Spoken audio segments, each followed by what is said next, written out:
Não ouvi mentira nenhuma. Houve uma esquerda que achou que agora ia descobrir nos muçulmanos mais radicais o proletariado que perdeu. Não me parece que seja por aí que lá chegamos. E, por fim, apenas uma questão.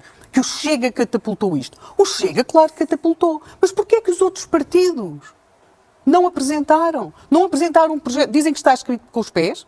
Foi como disse o Rui Tavares. Então, se estava escrito com os pés, apresentasse o Rui Tavares um projeto escrito com as mãos. Calorosas saudações, e já imaginaram se eu começasse um vídeo sem pedir likes?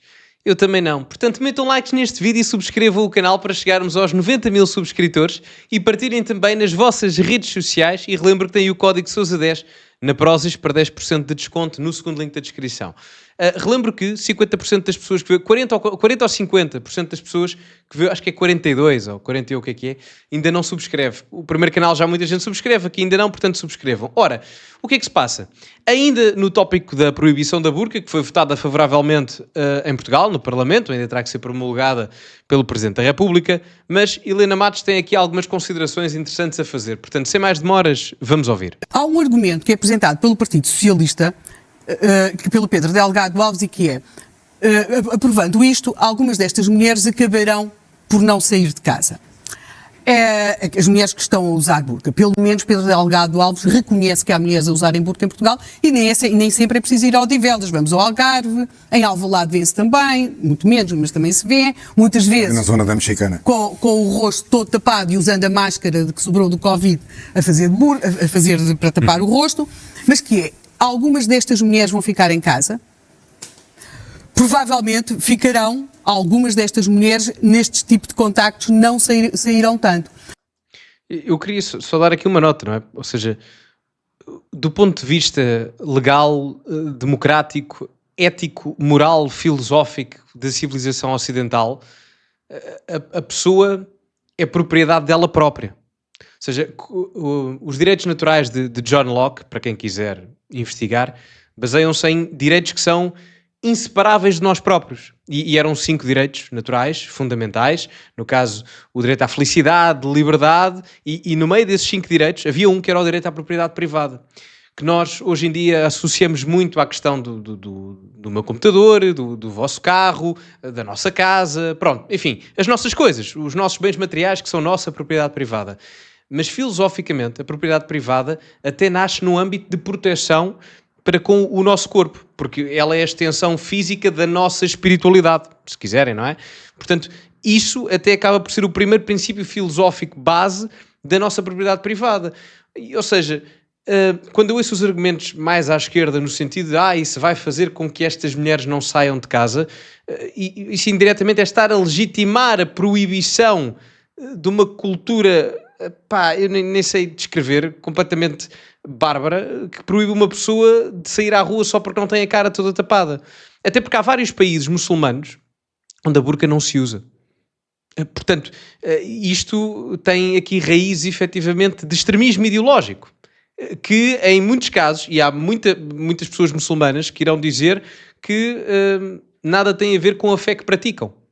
E há países muçulmanos onde a burca não se usa, volto a frisar.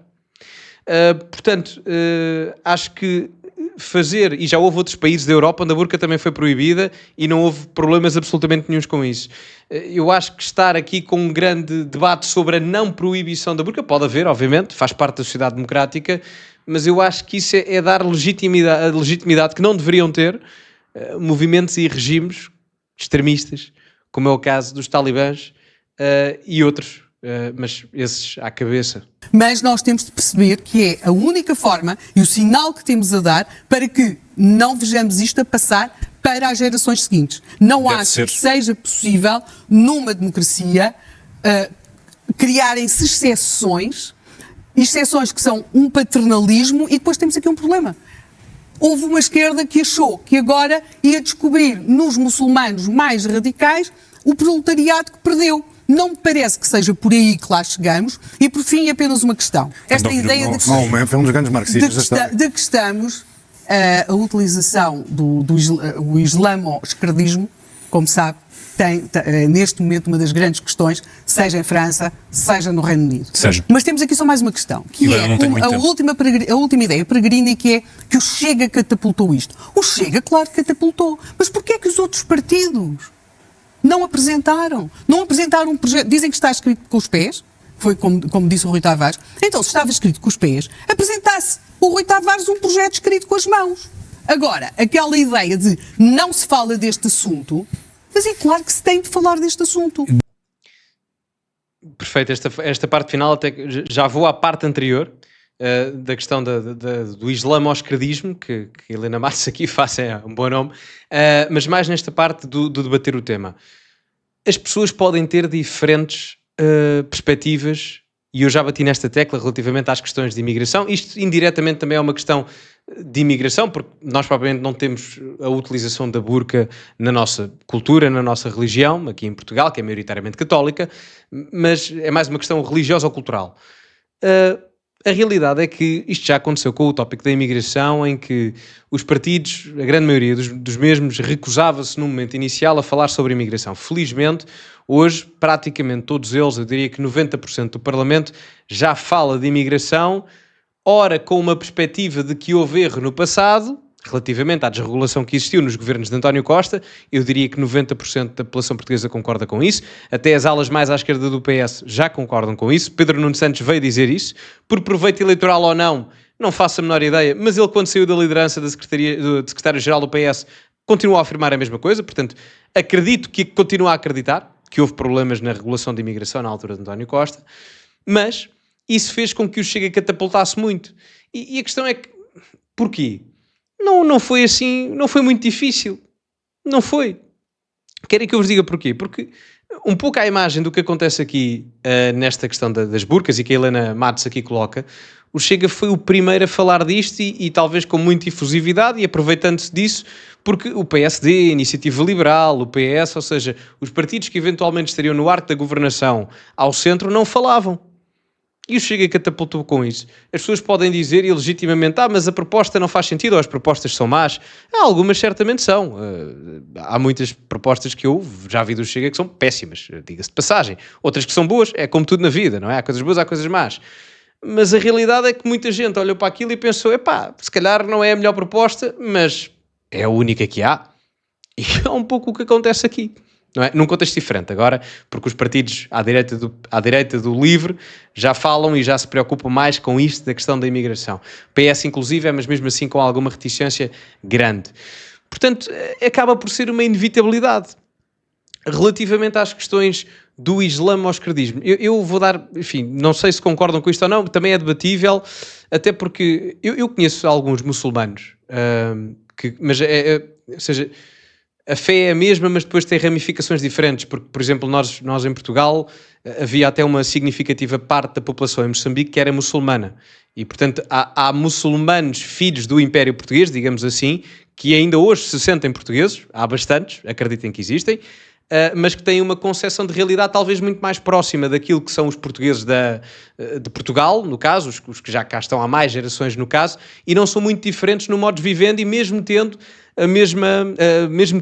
religiões diferentes. No caso, a maior parte da população portuguesa sendo católica e alguma parte daquela população de Moçambique, filha do Império, digamos assim, sendo muçulmana. Mas dado o histórico de civilização comum, há muita similitude, ou há uma grande similitude nas questões de modo de vivendo e cultural e etc.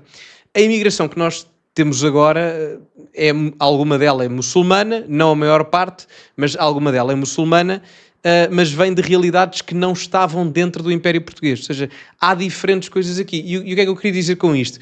Que, tendo em conta todo o conservadorismo que as realidades muçulmanas têm, porque são muito mais conservadoras na concepção cultural, religiosa, etc., do que os países ocidentais, ideologicamente falando, depois na prática pode acontecer uma coisa qualquer completamente diferente, mas isto pelo menos estou só a juntar os pontos. Ou seja, se alguém que vem de uma cultura muito mais conservadora vem para o Ocidente, é mais provável que até se identifique mais com um partido mais conservador do que até um partido mais progressista, dependendo depois também de outras questões, de política externa e etc. Mas, pegando aqui nesta questão do islamoscradismo, até que ponto é que isso fará sentido, não é? porque depois entram aqui em choques ideológicos. Por um lado, as vertentes filosóficas mais à esquerda defendem os direitos das mulheres e bem, e etc. Mas, por outro, não têm a vontade política, pelo menos, de votar a favor de uma lei que proíbe a burca, que é uma medida de clara opressão das pessoas, das mulheres mais concretamente. Portanto, entram aqui num conflito ideológico grande, diria mesmo eu.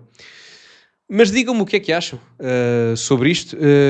A lei ainda pode voltar para trás, atenção, porque ainda não foi promulgada pelo Presidente da República.